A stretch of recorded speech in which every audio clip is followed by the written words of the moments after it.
Hope the sun is shining. I hope that the birds are singing. I hope the wind is at your back. I got a great show for you today. I have with me here the one and only Jordan Richardson. And for those of you who may not know, let me just tell you a little bit about Jordan. He's a cosmic navigator of the entertainment universe, fusing creativity and rebellion to transcend the ordinary.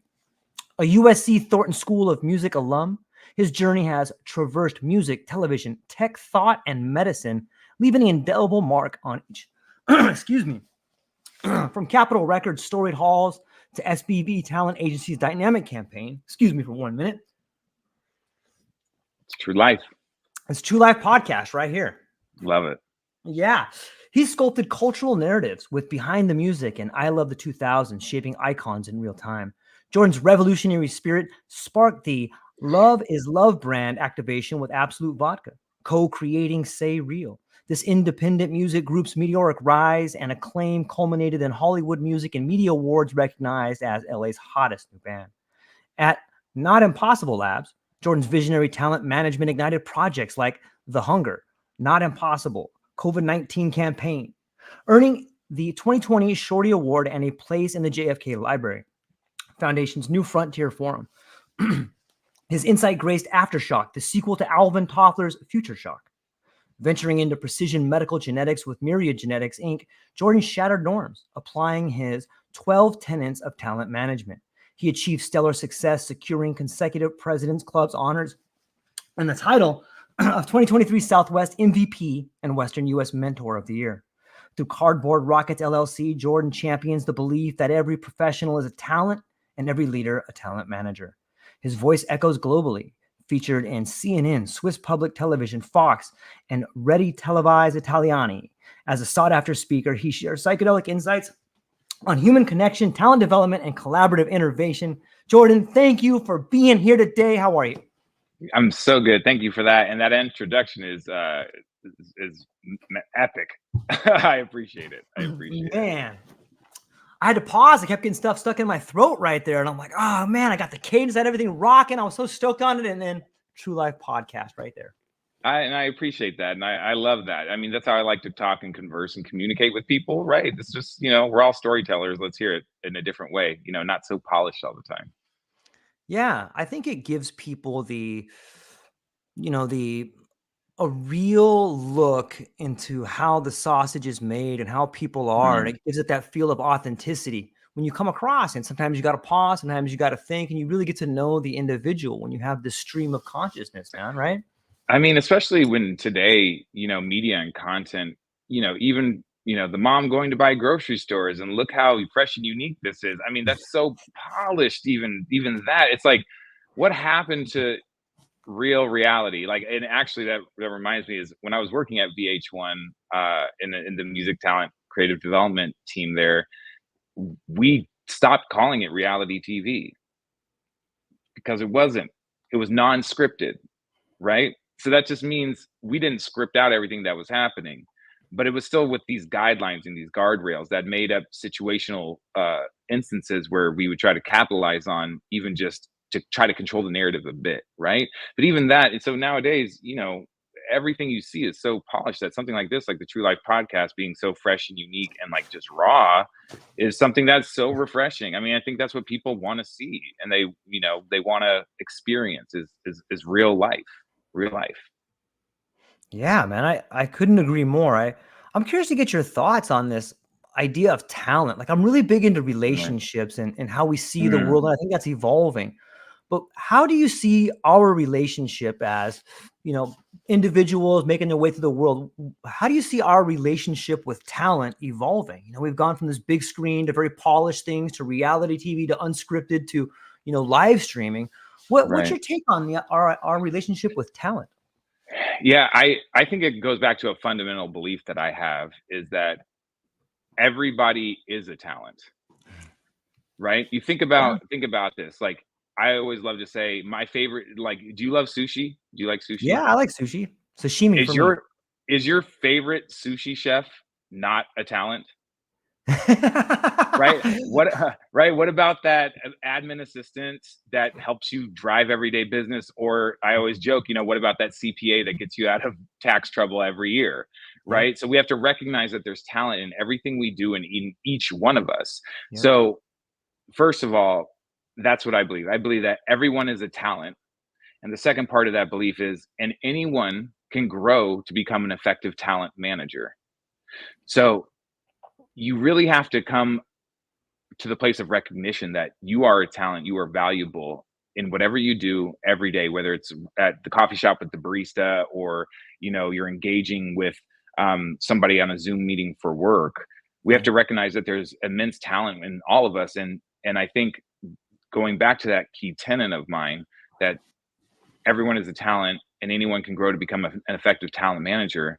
I talk about these tenets of how we all get there. And that's why my main keynote is called the 12 Tenets of Talent Management. You have to, at that point, I think, also recognize that all of those things, like spokes to a hub of a wheel, come back to the central idea. And it all comes down to communication and building that trust between individuals. And how do we increase that connectivity? So it's a very long-winded way of going back to your main question and saying that the people who know how to tap into that connectivity with everyday people around you, that's when you're going to make the real impact, and that's when you're going to really see something take form and take hold with people with that authentic take. So talent in general, if we're talking about entertainment, I think you see that huge shift towards authenticity and things that are seemingly refreshing. But really, it just comes back to, how do we all create a world of deeper understanding and connectivity with each other? That's well said. It reminds me, sometimes you get that feeling when you notice somebody doing something well, or when you notice someone's doing something like in an art form, whether it's your barista, whether it's the sly smile on your tax attorney's face when they're like, watch this, like Right. when you notice that beauty in somebody else. Which we Do you don't think do. IRS, we're all up and up in here. But it's just an example. Just an example. exactly? Maybe it's like when you go to whatever, you go to your barista, you go get some food, you see a chef, whatever it is, when you notice that sly, subtle beauty in someone else's actions, do you think on some level that's because you're willing to admire the beauty in yourself? Wow. Yeah, that's a good question. I think that when you had noticed those things, I think you partially, subconsciously, you've like desensitized yourself enough to the main narrative that, or not even desensitized is the word I'm looking for. You've Yeah. like kind of, you've changed the way of what we've been ingrained as each other, that, oh, I have to be this type of person to be a Mhm. talent or be successful. I have to be this level of manager or this level of an executive. When you look at something like customer service, those are the people who actually build the brands. Those are the people who actually engage with the customers. They are the face of your brand. So I think when people do recognize in others that, wow, you do an amazing job, and don't have that hubris of like, you're not at this level, or you're not this person, or you have to have a Hollywood like star on the walk of fame, I think you should give yourself a pat on the back for recognizing that that is true. And you've kind of broken away from what they want you to think success looks like. And I say they, meaning, the world around us, how it conditions us. I like that. Let's talk about the 12 tenets that you came up with. Like how is that something that you've learned along your lifetime? Does that come from experience? Does that come from relationships, all of the above? Or we can dig into that a little bit. Yeah, absolutely. I mean, all of the above. And again, a lot of my tenets of talent management, they're not necessarily new ideas that are just like, oh my gosh, like I've never thought about that in the world, but I memorialize things based on my experiences in working with talent. And so the 12 tenets of talent management is essentially a modular keynote where I Mm, I have these 12 tenets that I learned throughout my career, and these things that have impacted me. The type of you know each tenant is something that I feel like is the type of leader that I strive to be, the type of father that I hope to be, and the yeah. and the kind of talent that I think we all are. So, I have these 12 tenants that have guided me throughout my career, and I learned of them along the way. And I Mm, learned each one of those tenants in my keynote is tied to a specific celebrity story of who taught me that tenet. So although you may, everyone talks about trust. Like, I think my first core tenet in general is listen to build trust.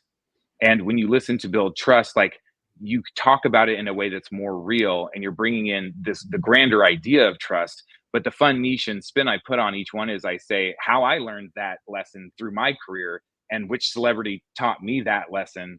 And I kind of give them an homage to, like, it's an homage to, how much we can all offer from each other. So some of them could throw you for a loop, like, how did you learn that from Lil Wayne? Or how did you learn that from, Linda Perry? Or like, Brett Michaels taught you your most significant lesson about listening to build trust, these kind of things like that. So there are things that I think that when you put them all together, and when you see them from a different lens a little bit, the message hits differently.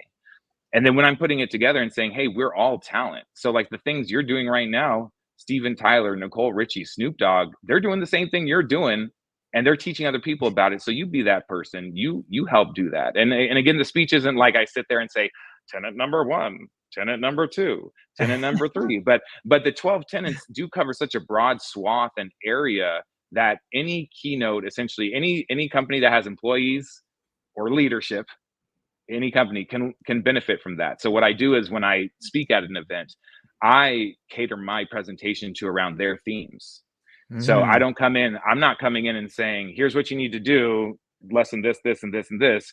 If you're doing a keynote, or you're doing an all hands or something like that, or a conference, and you're talking about listening to build trust, reciprocity, and let's say knowing your talent, knowing your employees, knowing your talent, knowing your customers, those kind of things, then I would pick, this tenant, and this tenant, and I put them together to make it clear and cohesive to your themes. Like, what are you trying to get across? What do you want your people to learn? I'm just here to echo and remind you all that your company's trying to get this out of you and for you and through you and with you.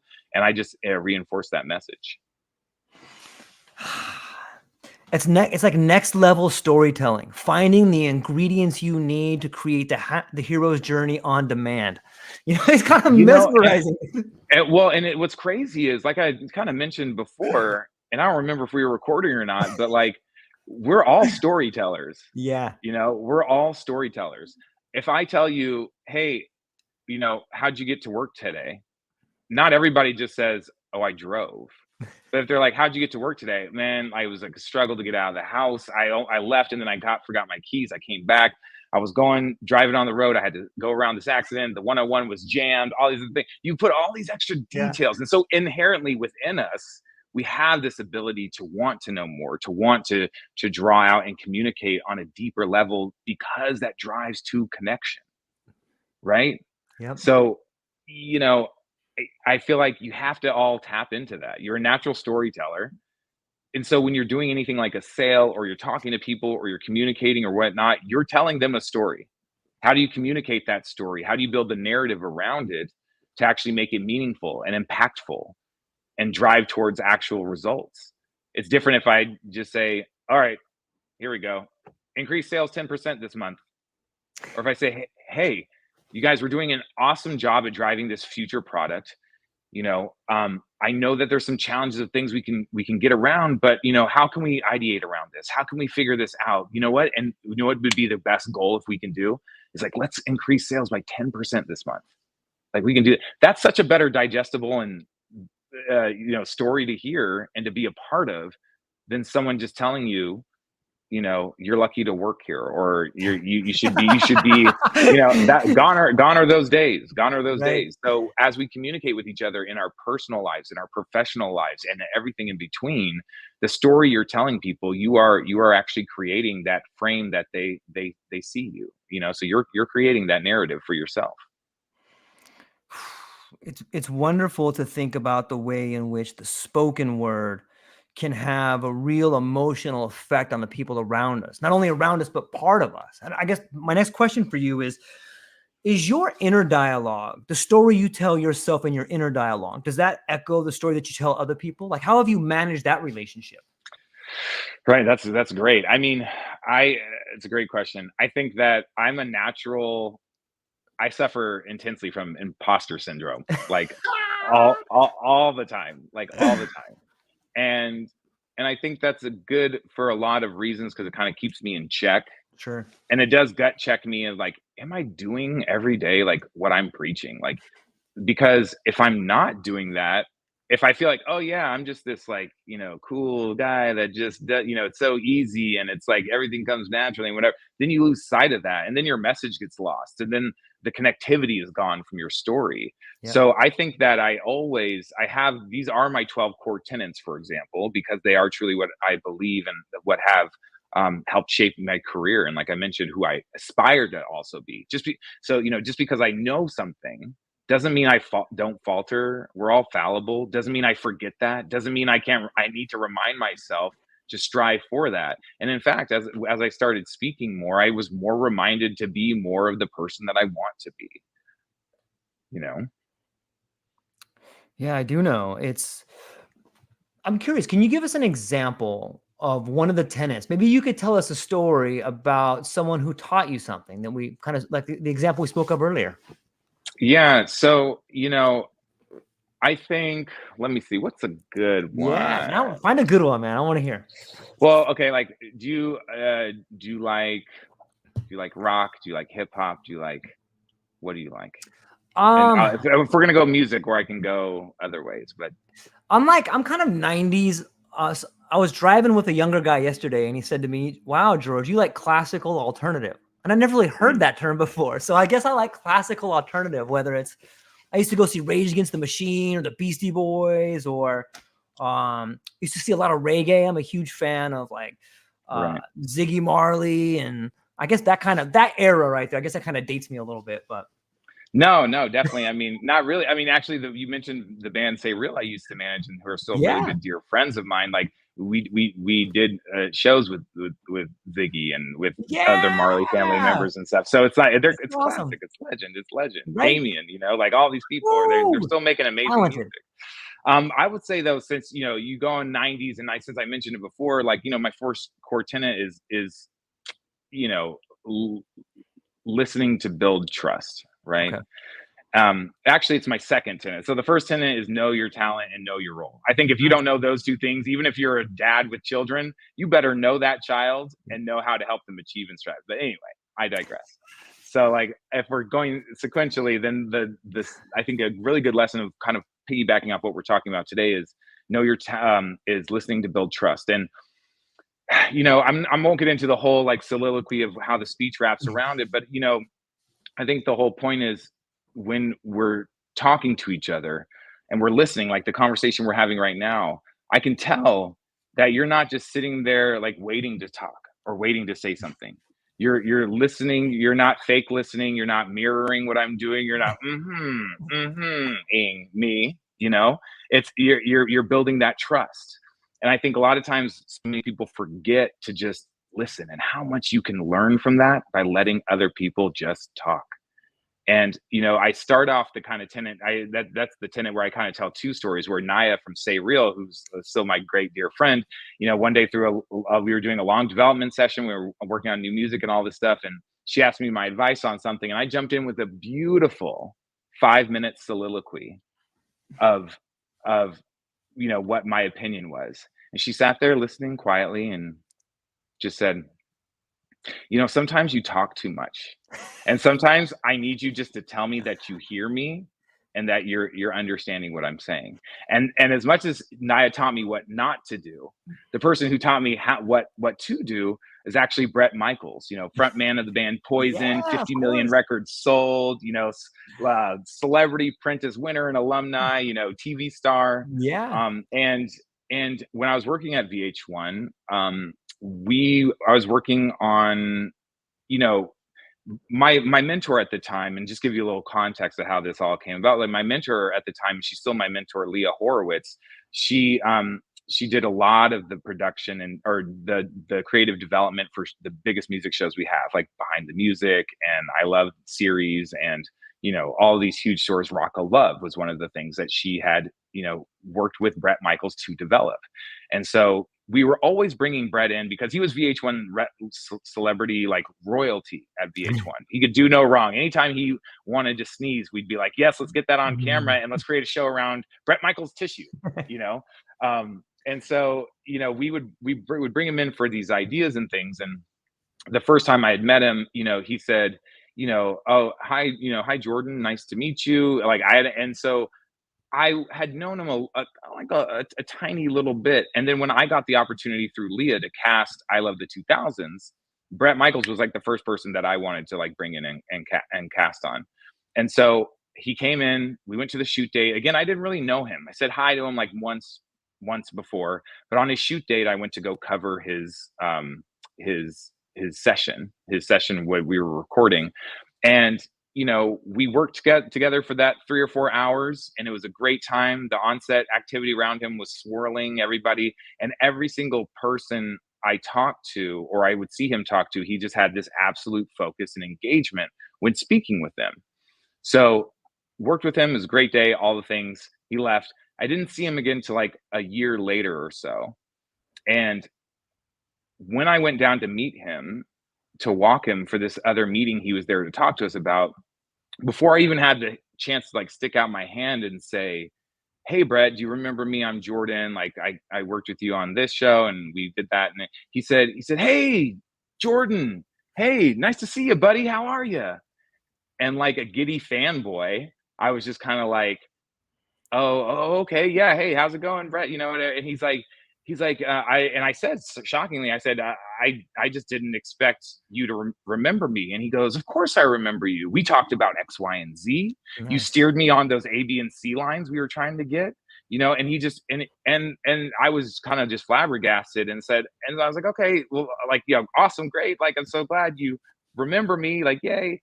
And then I started to try to kind of pivot because we were short on time. And I tried to pivot to brief him on the opportunity he was actually there to talk about and to go meet the executives about. And he stopped me and he pulled me off that. And he said he wanted to know more about what was new and exciting in my life. And then he dropped the hammer, which still impresses me to this day and kind of gives me goosebumps. He goes, and remind you, I haven't seen him in a year. He says, how's being a newlywed? Yeah.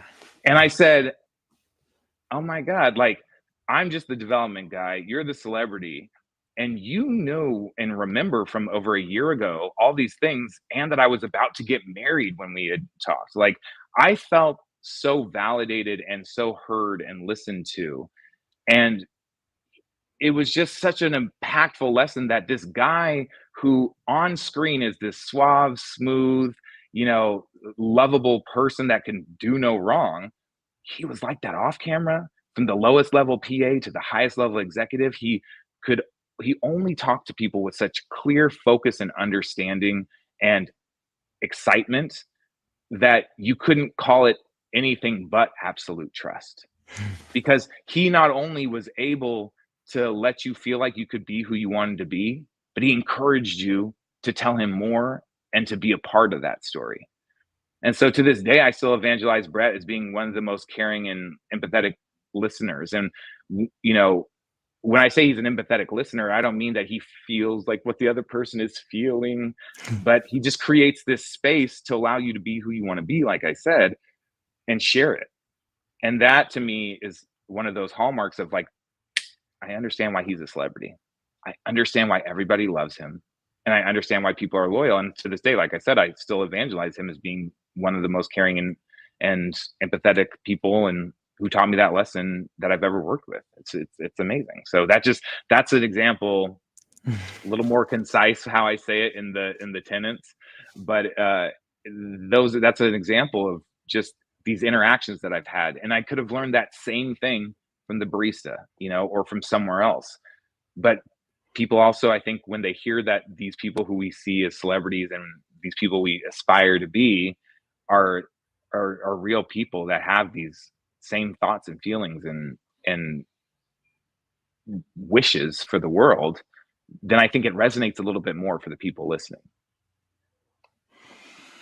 That is an amazing, thank you. That's an amazing personal story that gives me insight into someone whom I've never met, but now I feel as if I get to learn a lesson from them through you. It's almost like contagious in some way. And I could see how that has a spillover effect into relationships. Like that is amazing. We do put these celebrities sometimes on this pedestal. And if you are, 5 people away, maybe you don't even really know why they're a celebrity. You just think that they're famous. But when you get to talk to somebody who knows somebody, you go, wow, let me tell you about the great qualities this person has and what they taught me.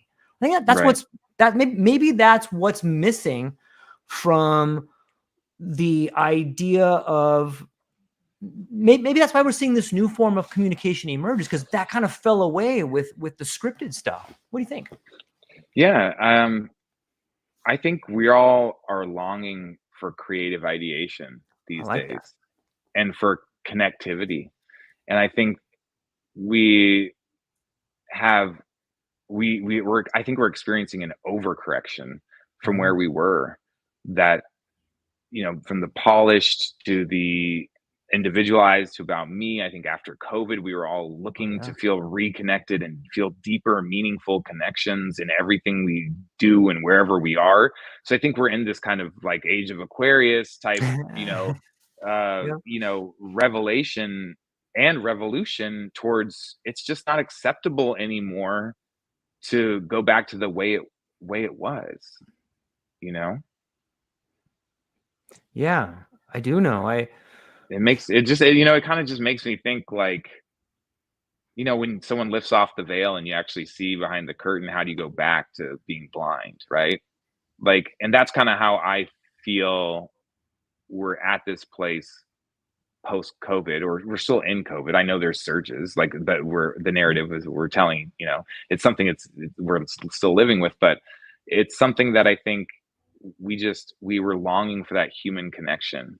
And again, like I made the crack earlier about like, oh, you're lucky to work here kind of thing. But I think it's true. Like, I think gone are the days where companies can just hire and fire people at whim, and not have a great work culture environment, and not have certain incentives that actually create a work-life balance. And speaking of work-life balance, I think the one thing that COVID shows is there's no such thing as a work-life balance. It's all life. So we have to bring more connectivity and creativity to it. And when we do that, the better we're all going to live. So Yeah. Yeah. I think it speaks to the idea of meaning. I know for me and a lot of my friends in COVID and a lot of the people that I've spoken to, it was a real big wake up call for people to be like, what am I doing with my life? What kind of life do I want to live? Who am I? It really moved that curtain back, like you said. That's when I switched out of entertainment, honestly. And that's when I made the jump to, this the tech world, and of medicine. I had a really good friend who I worked with before, Erica, and she said, hey, I want you to come jump ship from what you're doing and come to this medical genetics company focusing on hereditary cancer. And I said, well, cute, but I know nothing about medicine like that, and I know nothing about sales in that way, and business development with these kind of businesses. And she's like, don't worry, it's just, we need big outside the box thinkers, we need creative leaders, we need these kind of this new way of thinking. And so that was kind of the foray into, let me see, and the impetus of why I'm here with you today is, let me see if I can apply the same things that I did as a talent manager to a completely different industry with no experience, but follow these same core tenets. And then at that point, see if it comes out of a success. Because like you said, if I walk the walk, I have to talk the talk. And, I can't be espousing these things that like it doesn't matter what you do, as long as you kind of stay true to yourself, and you kind of find either your own core tenets or borrow mine for a while that help guide you, you can do anything. So I had to actually prove it as a use case for myself before I could start talking to people about it and speaking about it. It sounds like your relationship with uncertainty was challenged at that point in time. Maybe you could talk to, what is your relationship with uncertainty? That's a good question. I think I'm getting better with it, to be honest. I grew up knowing I wanted to be in the music industry. That's all I wanted to do. And I wanted to be in entertainment, and I wanted to be a manager. And that's just what I set my goal to. But naturally, as new opportunities came that I saw, a value in pursuing, Yeah. I had to inch out a little bit from my comfort zone. And Right. I had to figure out a way of, if it's something that I really wanted to try and explore, not be afraid of losing what I have, but losing what I could possibly gain by not even trying is crazy.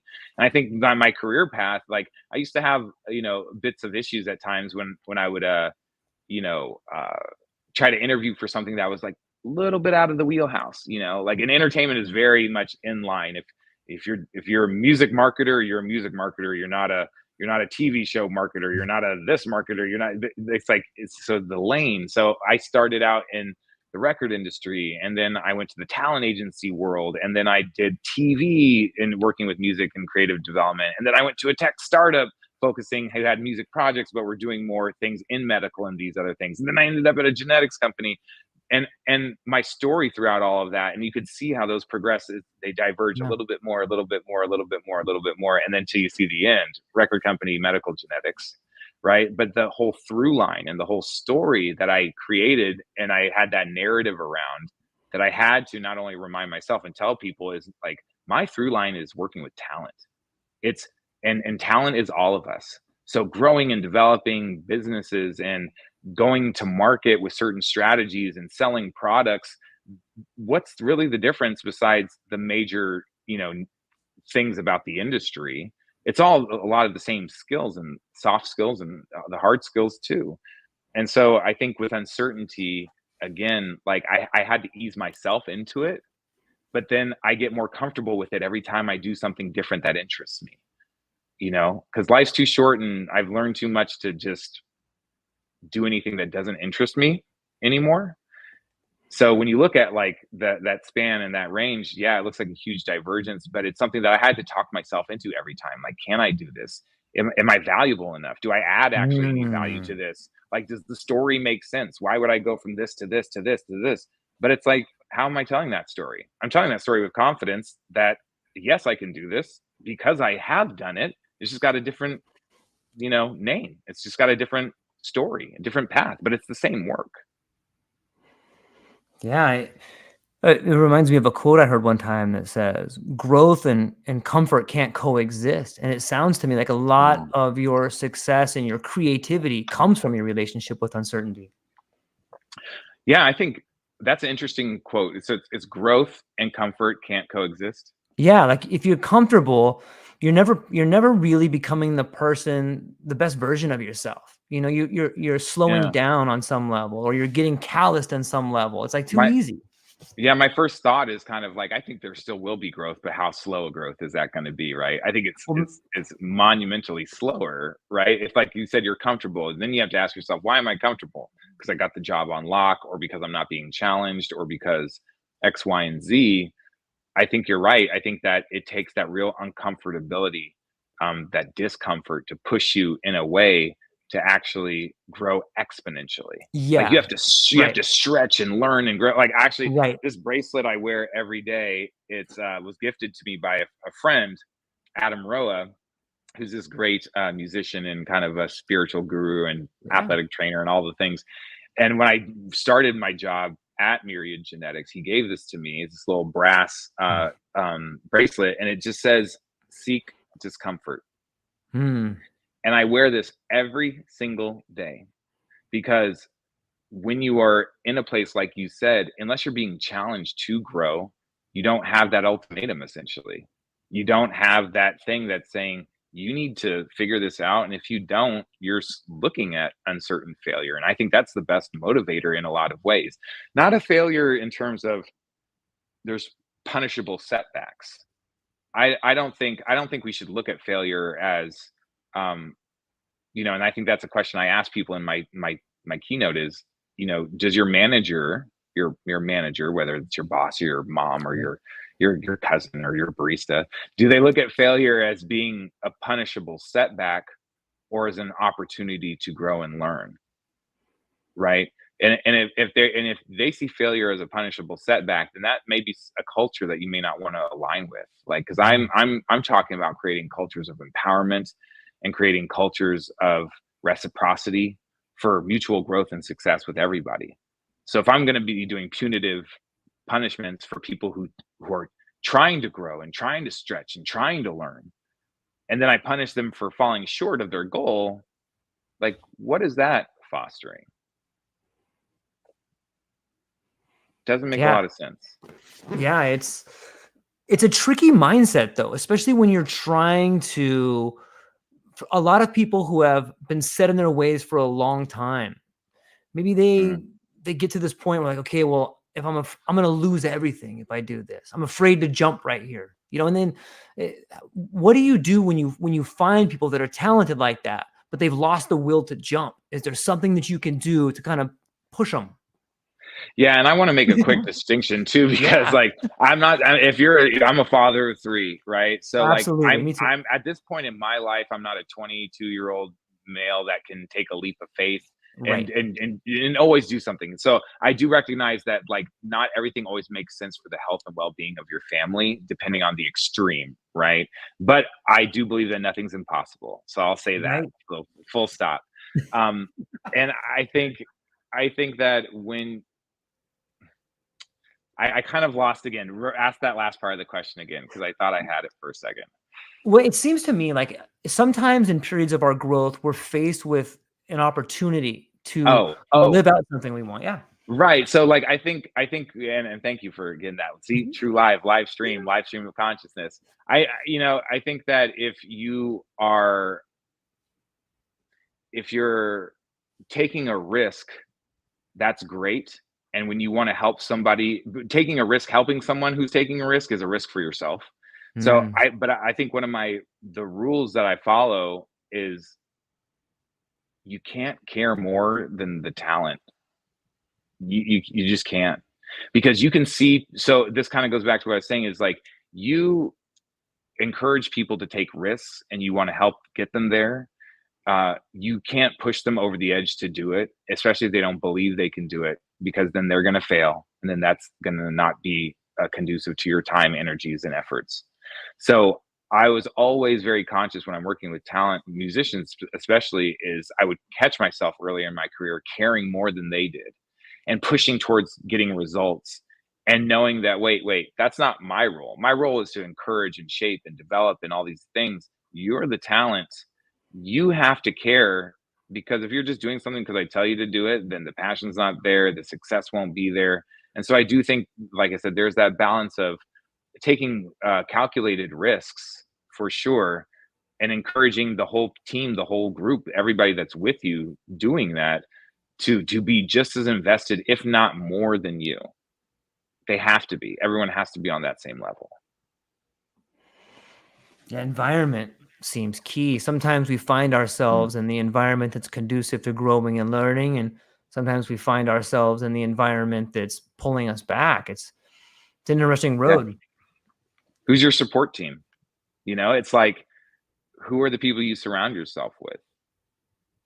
How do you evangelize them? And if you really are, and you're really doing it in a way that's authentic, Mm, and not just using people to talk up your net, like, oh, whatever the case may be, I'm kind of just espousing this group of people. But if you're actually doing it in an authentic way, and you're choosing people to be surrounded with and to learn from and have a little bit of cooperation with, then at that point, then those people are going to have reciprocity, and they're going to actually want to evangelize you and follow you into battle.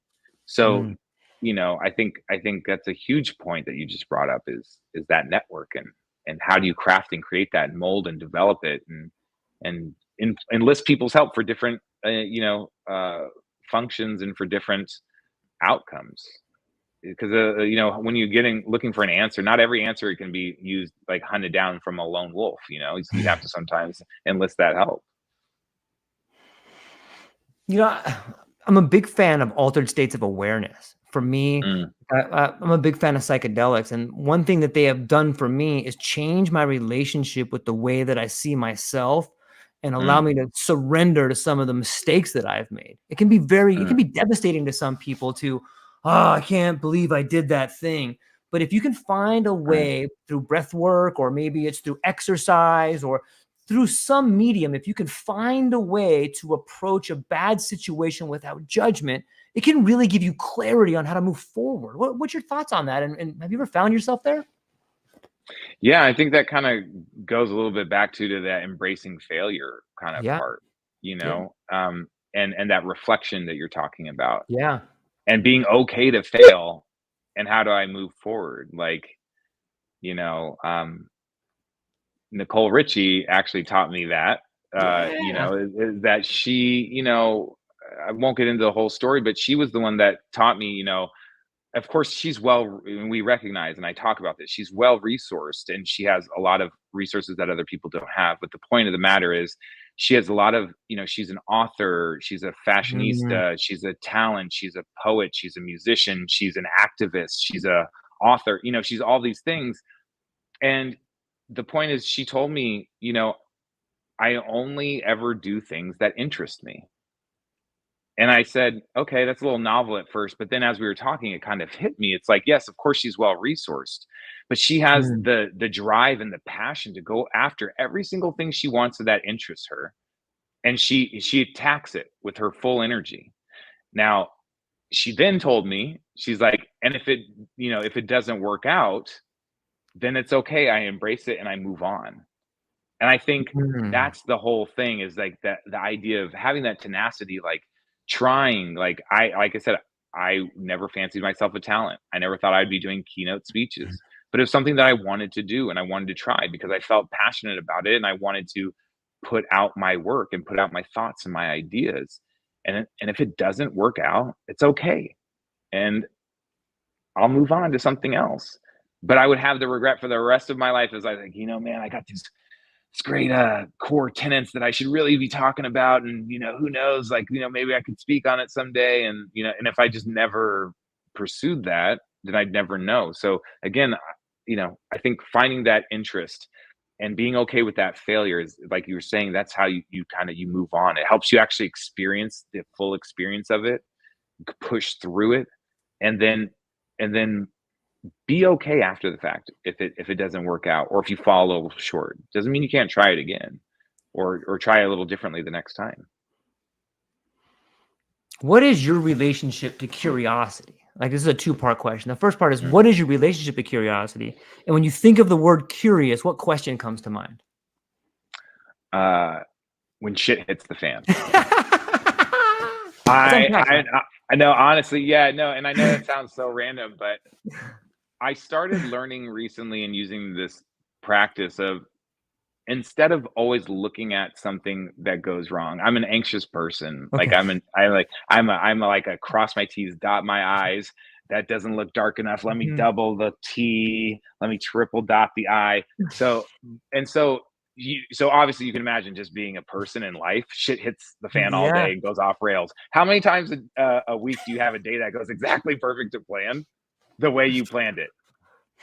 Never. Never. It Like, never happens. never happens. So No. do you imagine that source of anxiety then, when I'm confronting myself with that every day of like, oh, this someone's asked, "How's your day?" And it's like, "It was okay, I guess. I had this one bad phone call." And you're like, "Oh, but you went to your daughter's soccer practice, and then you came home and you cooked, and then you're watching a movie with the family, and then the two other deals you closed, and like the person you helped, that doctor on the other line, Right. and why is my day relegated to that bad experience, right?" Right. So the point being is, I stopped looking at things. I'm trying to look at things, instead of it being a pain point. I'm trying to look at it a sense of curiosity. Like, huh, what if things do work out? Or, wow, that really hit the fan there. I wonder how we're going to make this better. How are we going to resolve this? And so, of course, that's a little bit of a different spin on what you're talking about in terms of curiosity. Like, just the general curious nature. I think I kind of talked a little bit about that, when I think that I go and I explore things that interest me, and I try to figure out if I have the passion enough to actually take it the next step further. But now, when you talk to me about curiosity, I immediately think of how I wonder how this is going to change. And if you look at things through a sense of a curious lens, as opposed to it being negative or positive, or whatever, it really does actually give you a true dial in point as to what that real raw emotion that you're feeling, you know? Like, it may not be fully positive or fully negative, but let's be curious to unpack my feelings about it. Like, how does this shape me? How does it make me feel? And what can I do to make it right from my own perspective? So it's It's a little different direction I went there. I love it. Yeah, that's why I always ask that question. I'm always curious to hear what other people how they interpret curiosity. And when I start thinking about your background, the idea of harmony comes into my mind Mm. because you've worked in music and you've worked with talent. And I think that harmony can be defined in so many different ways. How do you define harmony? Yeah, I guess harmony is like a present moment state of being almost. I Like love it. in my mind, you know, because when you look at music like a harmony, like it may not be a traditional like Western chord, you know, that Right. something sounds pleasant to the ear Mhm. always. It might not always. There's dissonant chords too, right? So it can still be harmonious. And so I think that harmony in general is a state of being in a place in your mind when you are right with the world and you can accept it and embrace it for what's happening in that moment. Doesn't mean it's going to be perfect because there's no such thing as a perfect moment. But even those brief moments of time where we have that that pump of excitement, that adrenaline rush, and like think like that Yeah. perfect moment on a summer day when like you're either having a beer or an iced tea or whatever, and and then your favorite song is just playing in the background, and that slight wind breeze blows, and you have that quick little fantasy about what if things do turn out right with this next gig or this presentation I Yeah. have on Monday or this promotion I'm going for, and you have that brief moment where you feel like all is right in the world. Like, that's harmony. And I think if we listen to what's happening in the daily basis and we come to things more with curiosity, we can have more of those harmonious moments. Because if I'm looking for a perfect moment of Right. everything has to be exactly in alignment, I'm never going to experience it, and I'm always going to be disappointed. I love it. Like I do at times have those harmonious moments of insight, and I feel like they're fuel or a light or a brick on the path to making those things happen. Is it possible that those moments of insight or that harmony are like an invitation for you to continue to explore that and actually create that? Yeah, I think that's a great point. I think when you have those harmonious moments, you like you said, you have that little rush of what can Yeah. be, Yeah. what's possible, and that's when you have daydreams. I don't know about you, but I daydream all the time. I daydream all the time about the good, the bad, the real, the ugly, and um, I think that's an incredible point that you just made. Um, it opens up the door to future thinking and more connectivity with yourself, most importantly, I think. Yeah, that's awesome. Yeah, I'm glad you verbalized it because as soon as you verbalize it, it like gave me permission to think about it. I'm like, oh yeah, I've had that. Right. It isn't it interesting this sort of language that happens between encounters. Maybe sometimes you're sitting out in your backyard and you watch the way in which the plants are growing, and it's almost like a language, or you're having a conversation and you share a moment of silence. You know what I mean? Do you think that there is a language that is speaking to us through different avenues, like through bird watching or watching the plants grow or moments of silence? Do you think there's something bigger that's constantly trying to inspire us and speak to us? 100%. And I think that is the nature of why we all exist. I'm serious. We're all Yeah, stardust, love it. right? We're all stardust, right? So when I see something happening, I'm alive, I'm present, I'm in the moment. That should spark something in me, a thought, a clue to investigate something a little bit deeper within myself, within the world, within what I'm visualizing, with what I'm seeing. Like, these little moments we should take as clues to dig deeper. And I think a lot of times, a lot of us don't take the time to do that and reflect Yeah, on what that means. You know, we have to do that. Otherwise, you're just floating through and you're just experiencing what the world wants you to experience, what you're constantly being bombarded with. You have to break away from that, have a little bit more of you know, take those clues and those moments and try to gain some insight to yourself and the world around you when you experience those, for sure. I know we're kind of, how you doing on time? I know we're coming up on about an hour right here. So. All day. I'm good. I'm good. Okay, fantastic. Because the next question I have that is along this line right here is, I think it's interesting if we tie together what we just spoke about, harmonious moments, about something bigger than us that's trying to speak to us, the concept, the ideas that you spoke about, Bret Michaels and him, and understanding that he's teaching you something far beyond relationships when he's talking to you. Is that something that you were kind of born with, or did you have a mentor that kind of helped show you the ropes of seeing the bigger picture, or like a sort of a spiritual mentor on some level? Or was there something that happened in your life that kind of opened the aperture a little bit to say, hey, this is a little different? Yeah, and I would say too, just like what you just mentioned, it sparked something in me is like, Brett Michaels didn't know he was teaching me that, Right, right? exactly. He was being his authentic self, Yes. and I experienced it, and I took the Yep. time to reflect on it later and see what I could learn and glean from that, and then I tried to implement more of that Yep. in my life. So it's exactly what you're talking about when you get those little moments, like how do you reflect and think about it, and how do you implement, and what does it mean, and how does it feel, and what does it make you experience, those kind of thoughts. So yes, and man, it just kind of tripped me out for a second. Yeah. And then I lost exactly again what you were asking on Well, that part. So that's so yeah, funny. it speaks to the idea of contagious well-being, like Right. lessons learned from the insights of others in authenticity. And Right. like, that there's something magnificent about that.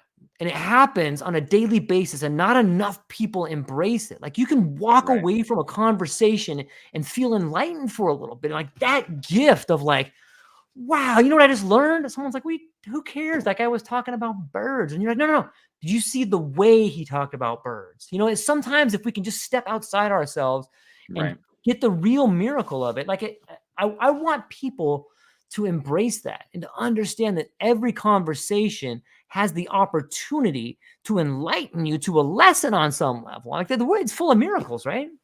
I mean, it is. I mean, you can learn a lesson from anything at any point in time if you take a minute. Now, well, granted, not any and everything probably, but Right. I mean, you can take that, and again, it's just like someone gives you any kind of information you learn. Like, where do you prioritize that in your own life, in your own Right. mind, and how important is it for you to expound upon that?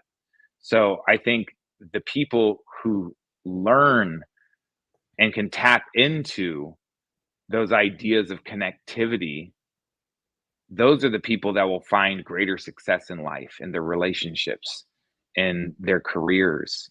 Is that when you listen to those clues and you take in those inputs, you digest them, and then you output something, like you're automatically going to be better off than the person who gets the input, doesn't even chew it, let alone digest it, and then just moves on. Because even if it's minuscule, like we were talking about earlier, like with Yeah. growth, like, Yeah. are you challenging yourself to grow? Are you when those inputs happen in those moments of these experiences, these clues happen? What am I doing with that? Like, of course, everybody will grow a little bit through age and knowledge and experience, but you'll grow exponentially faster if you're listening to actually what's happening and you pay attention to those signs and signals. Yeah, I've been doing this thought exercise. I want to get your opinions. I've been Mm, making my way through the world where I envision everybody I talk to is the mm, planet talking to me. So when I see mm, somebody and like they do something that really bothers me, that I would normally be like, "Duh," where I would get mad and be like, "That's so annoying." Like, I realize that that's the world telling me that I'm annoying. Like, hey, you know how I know that that person's annoying? It's because I'm annoying. And I do that, and I'm recognizing in that other person right there. So I always start laughing. Like, I start off, and my wife, it drives her crazy because I'll be like, I just put my head and I start laughing, and she looks at me and she's like, "Oh, I don't even want to know, George. I don't even want to right, know," But it's right. I it's been a really cool thought experiment. It's really helped me understand who I am. If you can just see everybody as like a lens or a mirror on some level, you could do a lot of learning. And it's helped me pull myself out of like a poverty mindset where I was angry or I was upset all the time, or maybe scarcity is a better word. Have you ever found yourself in like a scarcity mindset? And if so, how do you get out of that?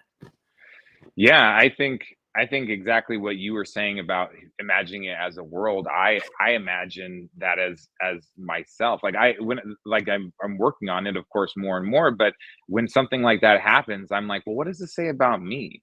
Because Yeah. honestly, they don't care. It stirred something in me that brought it up, Yeah. made it personal to me, and pissed me off, and made me feel that way. So, like, what is that saying about me? Yeah. That's what I'm getting mad at them about, or angry or frustrated, is something that I'm recognizing on a subconscious level about myself that I do not like. Yep. That's well said.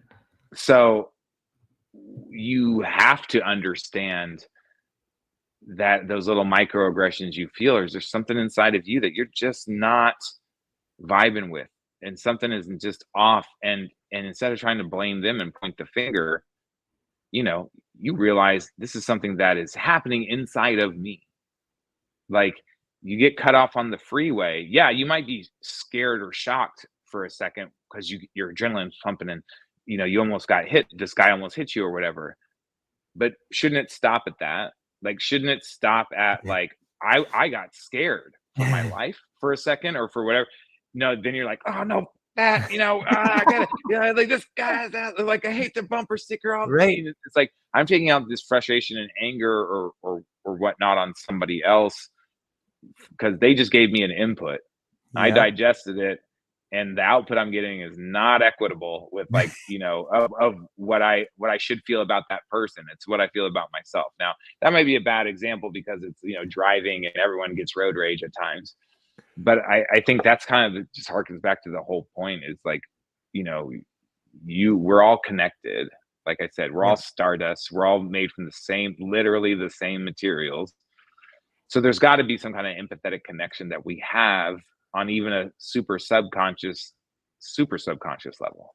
Like, we have to be. So let's use that clue, because on the one hand, if we think about it, like, all theoretically, if somebody does something to me, since we are all from the same thing, that's kind of like me doing it to myself. If I have that, Totally. Yes. if I have that mindset, and I know that what they're stirring up in me is something that I'm not happy about myself, I'm not happy with about myself, then that's when I feel it deeper. That's when it hurts. That's when it cuts. And that's when, like, you kind of have that misplaced anger. So if you take that moment and you can take a pause and a breath and realize, like, this is something in me that needs to change.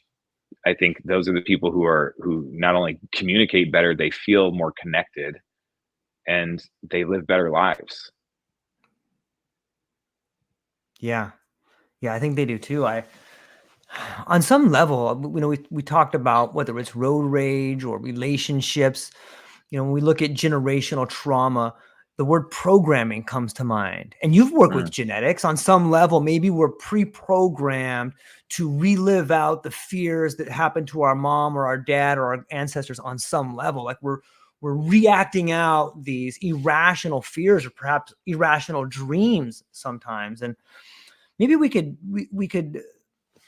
I'm trying to tie together this idea of programming, because I think the programming that we get coming into this life in some ways echoes the programs that we've seen on TV. And an example of that mm, is anybody who's ever watched a sitcom and then has watched that same sitcom without the laugh track. Like, it's not very funny on some level. But if you think about right. it on a grand scale, you watching a program with a laugh track, being taught to laugh at something that might be a little bit sinister, you carry that sinister vision of programming with you throughout there. And now we have this new version of programming, this new version of communicating, or this new version of connection.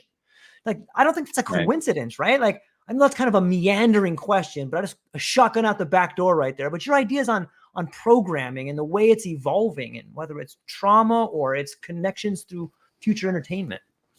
Yeah, so programming, I think, like you brought it up, there's more scientific correlation, and I'm, of course, no expert, Right. Me but neither. there's more and more people that are realizing and recognizing that generational traumas can be transferred and they do get Yeah. kind of, absorbed. So on a scientific level, I think there's some evidence out there for that. And like you said, we are programmed from the moment we come out of the womb to do things a certain way, Right. to achieve certain things, to do the right way of doing it, and those things do change over generations.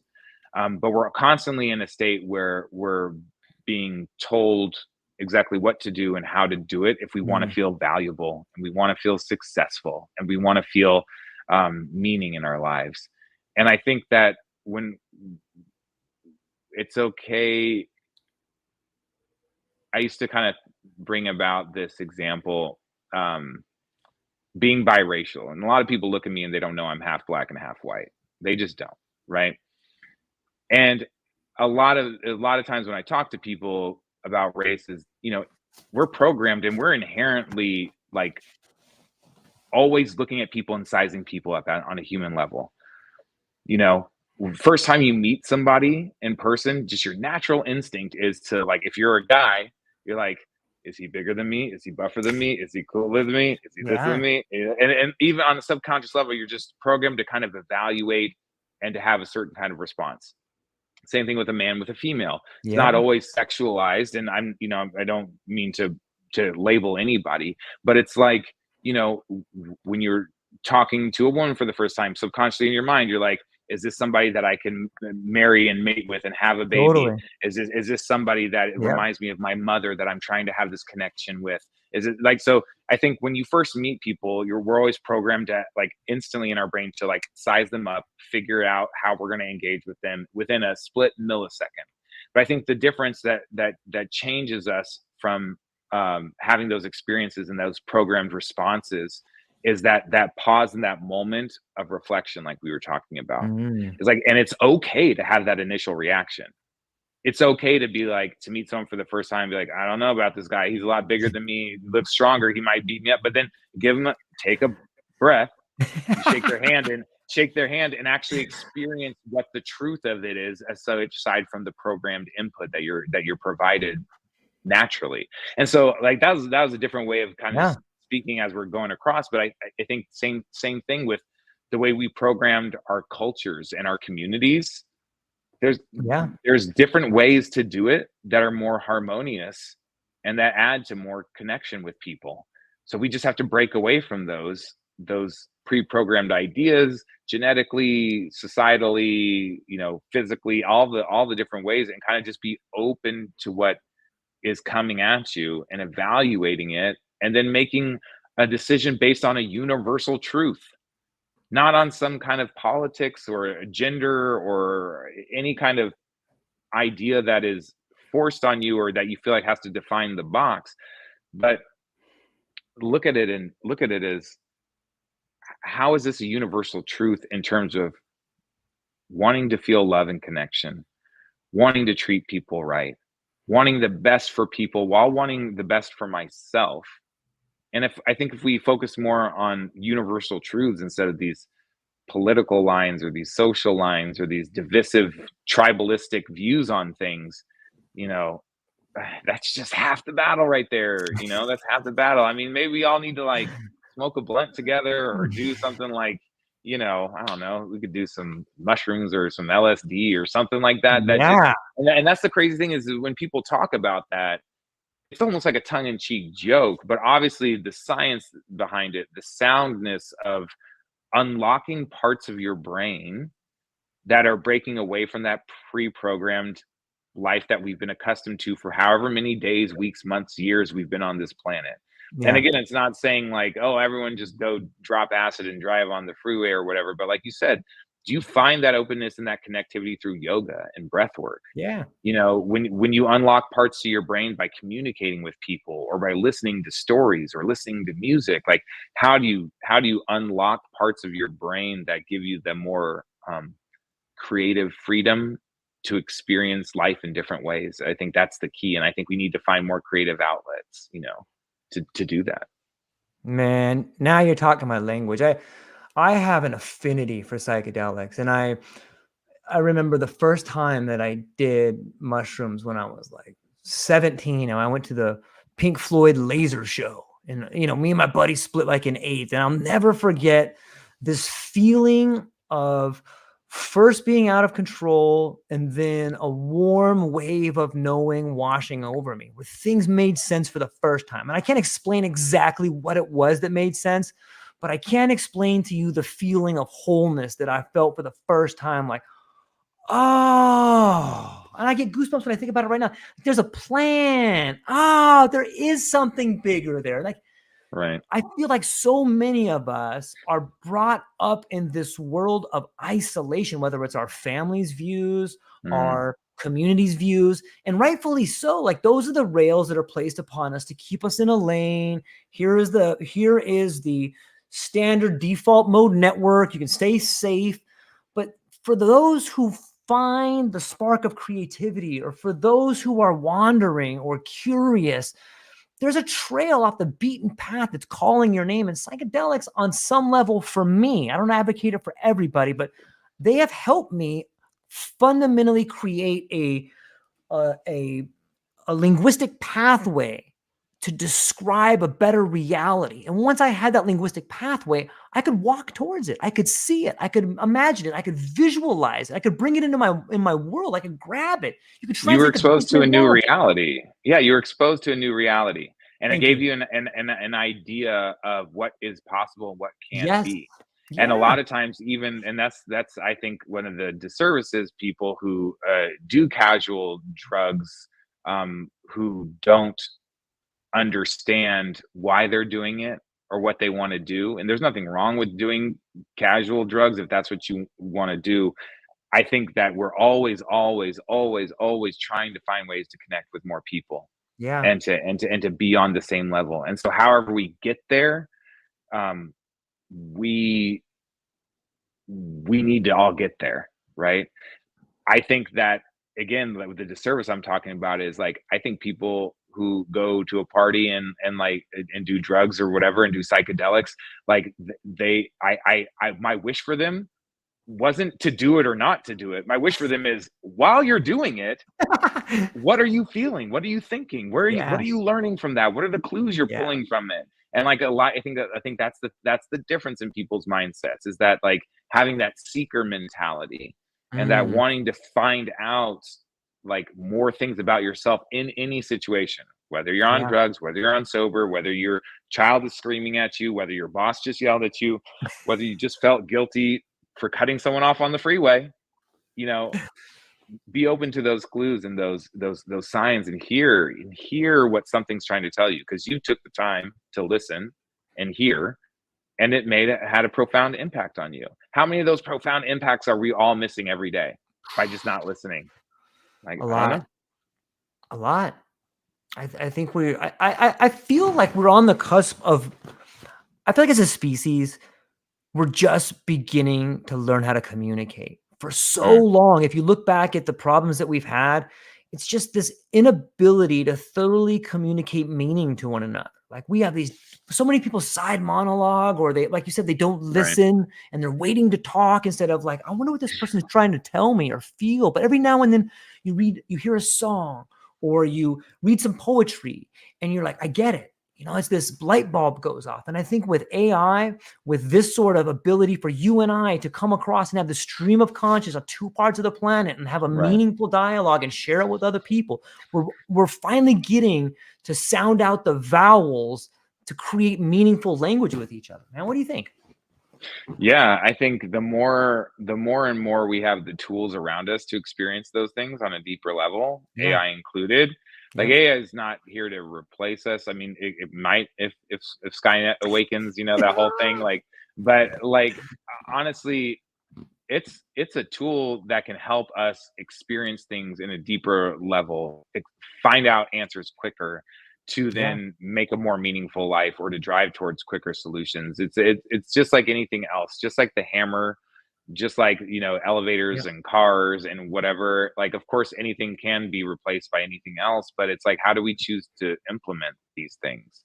How do we choose to look at it as a value add instead of a negative detractor? in a way. Yeah. Anytime you're afraid of something, you give it power over you, and you can't work with it. And it's not going to stop it from coming. It's definitely not. It's gonna paralyze you, and it's gonna steamroll you. And I get those people who have arguments that are like, well, AIs are going to take all our jobs, and they're going to do this, and they're going to do that. If you look at the history of any type of innovation, there's a certain percentage of jobs and people that it does displace. And that is an unfortunate reality of innovation. But how many more jobs are created because new industries are created, and because new modes and things that we can't even conceive and comprehend right now Yeah. of what that means for us, what that actually is going to drive towards for us. We can't even begin to think of all the use cases. So for me to just, as a blanket statement, just say, well, AI is bad, it's going to kill us or destroy all the jobs, I just don't think that people have an appetite to let it do that all the time. That we always need the humanity, and we always are looking for the humanity. And yes, AI can probably make a dope trap beat and Yeah. bring Tupac back to life, all Totally. that good stuff or whatever. But like, am I going to stop listening to Tupac because Definitely that? not. No, you're not. Are you gonna stop having people make real music? Or some of the best music have mistakes in them and flubs in them, and and you can program a computer to have more humanistic qualities and mistakes like that. But if you just know that you're seeing something that is not all human, I think there's only so much of an appetite people have. I think it's a novelty in some way, and I don't think it's going to take over all of our creative endeavors. I think it's going to definitely help with manufacturing and with computing and science and all of these other things. But you might have seen that, like, they, what was that recently, when like an AI was launched, it was like supposed to be guiding a spaceship, right? Like, or whatever. And like, it crashed and burned. And like, it's because it doesn't understand all the humanistic things. It's ones and zeros. There's all kinds of things in between that gray area that make us human that it will never replace. So let it replace the things that will benefit us and not destroy us, hopefully. And then everything else, we'll pick up the pieces and we'll figure it out together, as long as we are looking for more creative solutions, because clearly all of our institutions are not creative enough. If they Yeah. were, all big problems would be solved, and all people would feel fulfilled in their work and their jobs, right? Yeah. So Yep. clearly institutions aren't creative enough. So let's get them a little bit more creative. And how can we do that and help that, regardless of AI, just in general. Yeah, I think we've picked all the low-hanging fruit. I think that the world belongs to the creator, and in each Mm, one of us lives a creator that's just striving to get out and create something and show this unique beauty that everybody has that divine spark in them that wants to create. Like, hey, watch this magic I can do. And I think that that's what AI is allowing people to do. And an example of that is people who may think AI is going to take away stuff. Think about watching a really good guitar player. My friend Adam Lopez, awesome guitarist, and he talks about the difference between Nashville and playing live. He goes, George, when I go to mm, Nashville and people want to record a record, you go in there, you hit one chord, and then they repeat it, like just repeat it for the whole song. He's like, I like to play at a venue because the people, my audience, get to hear me play in a way that I'll never play again. Like, I'll never play the same song twice. Every time it's a new song. You can look back to the 60s or your favorite band. Like, I got to see Lenny Kravitz at San Diego. That was one of his best performances ever. You know what I mean? And like, there's something magic that you share with the individuals when you create something together, whether you're in the audience or whether you're playing. That's the thing AI can never take away, is like that human right. component. That one time you hit the bar a little bit high, a little bit longer. Woo! That was right when I was peaking. Oh, it was perfect. Dude, I'm telling you, man, like, honestly, music is like the first, like, pretty much like one of the first ways we ever communicated. The first Yeah. instruments were our voices and Yep. clapping and stomping around the Yeah. campfire. Like, it's just something that's inherent in all of us in terms of communication. And like I said, there's such an amazing, like, I don't want, when I go hear a concert, I don't want to hear the exact same thing I heard on the record. Right? I want to hear that nuanced sound, that performance, right? Like, one of my favorite examples of this is Lauryn Hill. Are you familiar with her song Like Water? No, I know Lauryn Hill, Okay, but I haven't heard that song. totally fine. I think your homework assignment Okay, I'm gonna is write it down right now. to there's a song by Lauryn Hill called Like Water, Okay. and she did an MTV Unplugged album of like kind of like a greatest hits compilation back when, those were kind of when Oh, Jay-Z yeah, of was doing course. his and like right. But when Lauryn Hill did hers, she had like laryngitis or like a crazy hangover or something. I don't want to speculate. Lauren, I don't know you. I'm sorry, we've never met. I don't want to ever say legal in compliance. Don't get after me. But you could tell she was sick and she had lost her Right. voice. And so by the time she gets to the song Like Water, that is just this like hard piece for anybody to sing. You have Lauren struggling to hit these high notes and her voice is crackling and crashing, and it is the best version of Like Water that you will ever hear from Lauren or anybody else. There gets to this one point at the end of the song where she goes like around, around, around, and she's doing this thing with her voice and it's just crackling and that is the peak. You cannot get the crazy shivers and chills when you hear that, and you can't almost not tear up because it's so beautiful. And the thing that makes it so perfect is because it's imperfect and Yeah. because it is so human and because it's her flaws and her pain and her joy and everything is felt in that moment. There's no way AI will ever do that for me personally, especially if I know that it is AI. So right there, maybe AI can help me edit my movie faster or color correct it Mhm. better. Or yeah, those horses in the background, like, let's save some money on the budget or whatever. Like I admittedly, if it came out tomorrow on Netflix, the first all AI film, sound, music, all the things, I'd watch it. I'd watch it to see the novelty of it. I'd probably watch another one 5 years from now, 5 years after that, 5 years after that. But the minute I know that there's not a human element and a human touch in it, that's how we create, how we do it.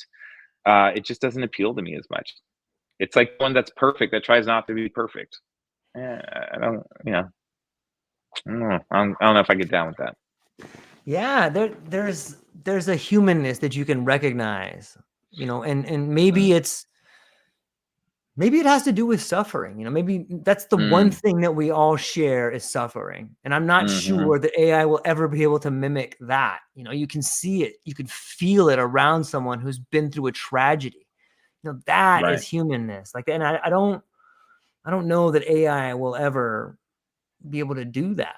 And that would be awesome if AI could suffer for us, but then we probably Right. wouldn't. Right. It's like that. It's like the Buddhist saying, life is suffering or whatever, Right. and like, are you familiar with the Course in Miracles? You heard of the Course in Yes, Miracles? of course. Yes. Right. And so like one of the guiding principles, and don't quote me on it, but like in Course in Miracles is, that what we living in as humans, this is the hell. Like Mm, this is the hell. Like this is we've deviated from God or spirit or whoever you want to call it. We've deviated from them. We're here now to experience the things we do to each other as people. And when we die, there's no heaven or hell. There's just a reconnection with spirit. And yeah. so like if you think about it like that and you think this is like cuz the stuff we put ourselves through on a daily basis, the way we treat each other as humans, the way we treat ourselves, with Yeah. that is the hell, right? Even when it's reflected, when we reflect that in the media we see and watch and we do like that, like why would we put ourselves through that necessarily? Of course, to learn a lesson, but like the things we do, like we're in it now. This is the hard shit, right? This is the hard shit. I have to believe that. Yeah. Yeah. It's the unknowable mystery that keeps us Mm, both on our toes and at the same time depressed and happy. And it's hard to sit with it sometimes, but I think that mm, if you just of sit with course. it, that's where the juice is. I got Yes, sitting with it. Yeah, those clues. Yeah. yeah. I had a couple audience members that sent in some questions. Jordan, can I ask them to you? Yeah, absolutely. Of course. Okay. I forgot there's actually we're streaming this I live. know. Oh shit. Exactly. Legal and compliance. Lauren Hill, I love you. I'm so sorry. Okay. We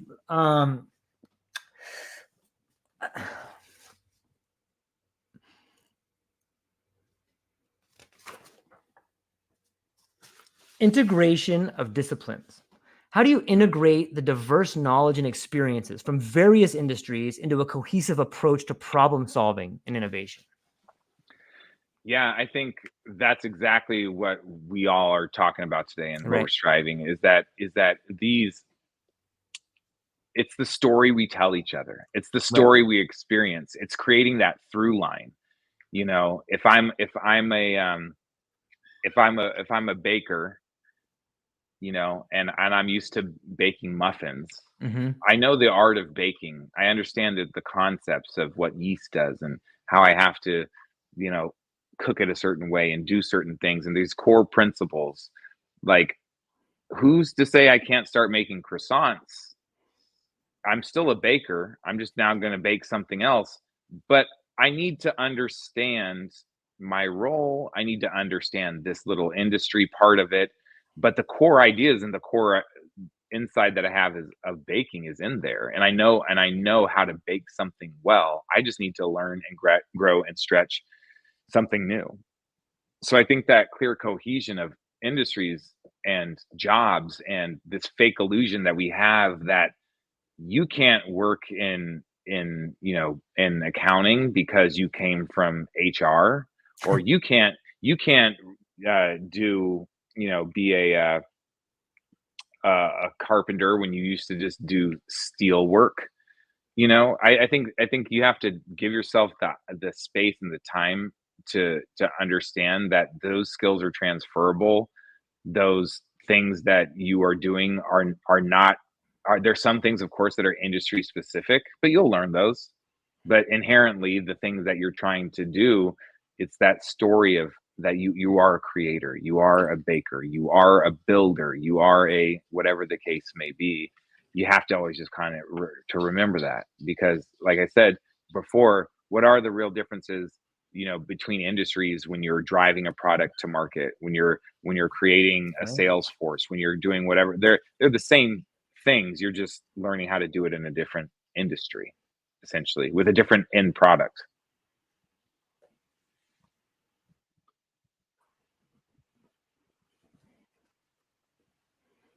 Right. Oh, am I losing you? Did I lose you a bit? Oh, oh, just a second. It kind of flaked out for a second. Um, do you have any speculations on what the future of entertainment might look like? Oh, I lost you there. Oh, I'm still here. Can you get me? You got me? Oh, okay, I got you there. There we go. There we go. Okay. Back. The future Do of you have any thought? entertainment. Do you have any thoughts, Jordan, on what? Yeah. Okay, so I think we're working with a little delay, which is great. True Life Podcast. I think we're gonna make sure that we get this. You know, I it's so funny you asked me that because I was on the airport, or I was at the airport the other day, and I was listening and eavesdropping with these three young women having a conversation. And I love eavesdropping. People watching and eavesdropping is like my favorite thing in the world. So I'm on the LA exit bus, you know, once you get off the bus and I don't know if you guys know this, but at LAX, they changed their whole system. So now you can't just get an Uber at the gate anymore. You have to get on a bus to take you to an Uber place or whatever. So we're on the bus going to the Uber Lyft locations. And, you know, all of a sudden these girls are talking and they're in their like mid 20s, I'd say. And I can tell from their conversation, they actually work in production, right? And I think this is important to the question. And so one of the girls just all of a sudden says, you know, I'm not really into like TV. And I was thinking like that's so weird, you know. I love like I still regardless of what streaming services we have, my wife and I still love like, you know, basic cable shows that are like your guilty pleasure Dick Wolf shows or whatever, you know. And so and I was expecting the girls to kind of be like, "What? You don't like TV?" What? And they both just kind of say, "Yeah, yeah, me too." And so I'm like, okay, now I'm interested. Now I'm interested in what you're saying because I knew they're in some kind of production before, some entertainment production, hearing them talk. And so this woman says that, and then the next thing she says is, you know, I would rather just scroll on TikTok for hours. And she's and then her reasoning behind it was because I'm going to have to watch at least 2 or 3 episodes to really understand who everyone is, to really actually know what the story is, to understand all these things. And she's like, I don't have time for that. And then simultaneously, she said, though, but have you seen that new show? It's called like Medieval or something like that, or it's called Ren Fair or something like that. It's about people, Ren Fair, non-scripted. And I thought to myself, that is so interesting. And the point of the story is these are young people in production making content that are so aligned today with short form content that scrolls past, that I can watch something for 1 to 2 minutes, 2 minutes pushing it, and still feel like I've heard a story from beginning to end in a micro way, and now can move on, and I don't have to spend 3 hours of my day or 3 weeks in a row to then, you know, experience something. I don't personally like that myself. Like, I like to do more character development and drive and see what really happens in the art form of these stories, because I do think there is like a lower barrier to entry for entertainment these days. But I think my prediction is, and this is just my naive prediction, is I think that there's going to be 2 camps essentially. It's going to be short form content on all levels, like micro things, and then it's going to be streaming services. And the streaming services, when a new show is out, you'll be able to watch the entire thing every single time from front to end, back to back, so you can either binge it or not. And not only that, I think that the way we're moving, where streaming services used to offer so much more, and we were moving away from kind of like certain monopolies like in television and things. Now we're all kind of coming back to the same thing. Like, you almost have to have, you know, you used to be able to have basic cable and then have like 1 or 2 streaming services and watch everything you wanted under the sun. Now I have to have 15 different streaming services, and I have to have a cable package. And now these people buy this, or this is my favorite sports team. Now I have to actually, you know, buy YouTube Premium or whatever the case may be. So I think people are going to get tired of that model. I think that it's just becoming exorbitantly expensive. And I hope, and my wish, and what I think is probably going to happen is you can probably start buying things a la carte, regardless of network or show. Like, you don't have, you know, like how you can kind of download something on Amazon, like a show or an album or something like that. I think that won't be necessarily, you won't have to be an Amazon member, or you won't have to have Netflix to watch the new Game of Thrones, or you won't have to have this. You can download it on some kind of a generic device and pick and choose where you want to see, and not have to sign up for a month subscription or a free trial, you know, for a smaller price It's in real fascinating. time. I Yeah. don't know. Yeah. I know someone who made 12 episodes. They had a documentary, they broke it up into 12 episodes, and then they took the first episode and broke it up into shorts. And it's doing pretty Mm. good. You know, it's like you watch the whole episode, but in minute clips. And I'm like, that's a pretty good idea. You know, it's That's exactly what I'm talking about, and that is an amazing. That is right there on the cusp of like what I was thinking, you know, and of course that is way more fleshed out than how I just described it. But yeah, like, you know, like, how do you get someone? How do you? It's not an either or. It's right. like, do you only want short form? Or she said, you know, she would rather scroll on TikTok for hours, but then she also liked this one show, Ren Fair or whatever is on right now, and I think it's going around. I've seen it mentioned several times. So, but this person that you're talking about found a way to offer both, right? You can there can be an opportunity down the road where, if it gets acquired by a streaming service or some other network, that you can then send the episodes. But in the meantime, building that fan base, that content, if they're going to watch 1 minute of it and they like that 1 minute, they'll watch the next minute, and then the next minute, and then the next minute, and then all of a sudden your metrics say, you know, you've had 20 episodes streamed in one day, you know, like by millions of people, and those micro episodes end up being one episode. I mean, I think it's fascinating, and honestly, these are things I probably would ask my people who are still in TV, because it's like going beyond me, man. I just want to turn on TV, maybe DVR something, you know. Yeah. It's So. on that same vein, do you forecast individual creators being able to compete with giant, you know, conglomerates? I don't think people necessarily want to anymore or have to. Mm. Like Lisa Ray, she did the show. It's escaping me right now, but it's been like four or five seasons. It's awarded. It's been, she started that on YouTube, or Issa Rae. Sorry, her name's Issa Rae, ISA, like Issa Rae. And she had a YouTube show that then got acquired, and then it was on a network, and then it got a bunch of Emmys and all these other things after a few seasons. I don't think the individual creator nowadays, like, we have that innate nature, like we said, to want to communicate, want to share, want to tell stories, want to do these things. I think the vast majority of people that are millennials and Gen Zers and Gen Alpha particularly, I don't think they care about competing with the big guys. I think they know that they can be exactly who they grew up watching and aspiring to be in terms of content creators without having a TV deal, without needing to have a major television. Why do that? Brands hit me up all the time. They send me free stuff. They pay me to make a video, to mention on my video I'm already going to do it, and I have 23 million followers. Like, I get asked to go to conventions. People see me in the airport. They know who I am. I'm getting interviewed on my True Life podcast.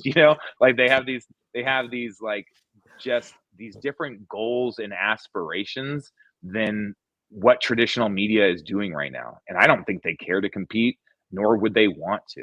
I think there's probably tons of examples of people who were offered big network deals, but they had to sign away their likeness, or they had to give up distribution, or they had to do this, that, and the third. And they're like, nah, I'll just go upload this tomorrow, next week, and make, however many thousands of dollars, a whatever, or I'll put it on my OnlyFans account, and I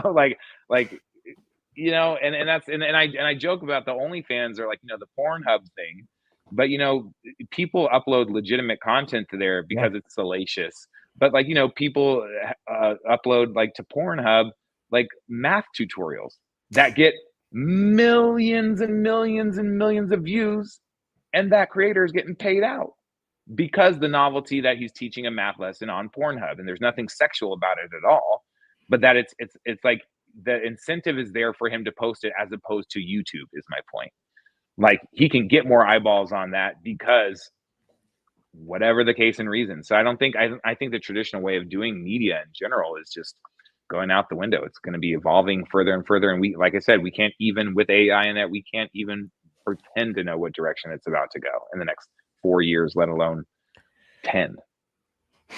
It sounds like math is getting sexy again. Boy, how those rockets launch.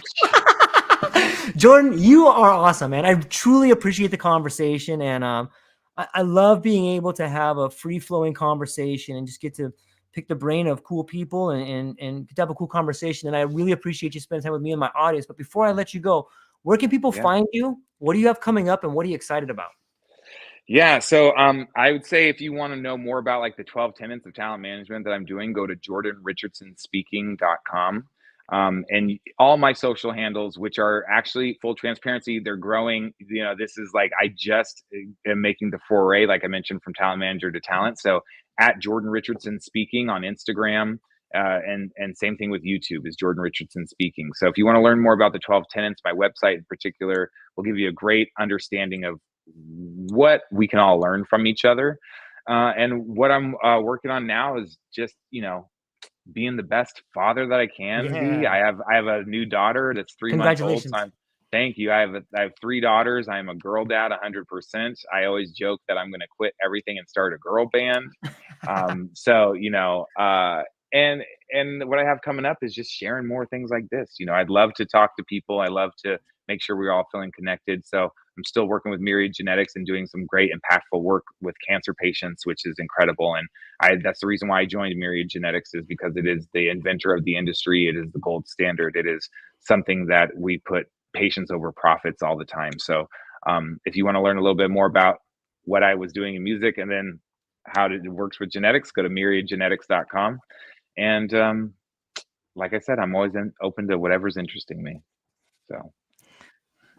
Well, we'll put all the links down in the show notes down there, and I would recommend that everybody go and check it out and reach out to you. I think we just barely scratched the surface on what you got going on, and I'm really looking forward to all the projects you got coming up. I think it's amazing. Hang on briefly afterwards, but to everybody who joined us today, I hope you have a beautiful day. I hope you realize that there's a little miracle coming your way, and that the world, there's a language trying to get a hold of you. So just listen. That's all we got, ladies and gentlemen. Aloha. Thanks for having me.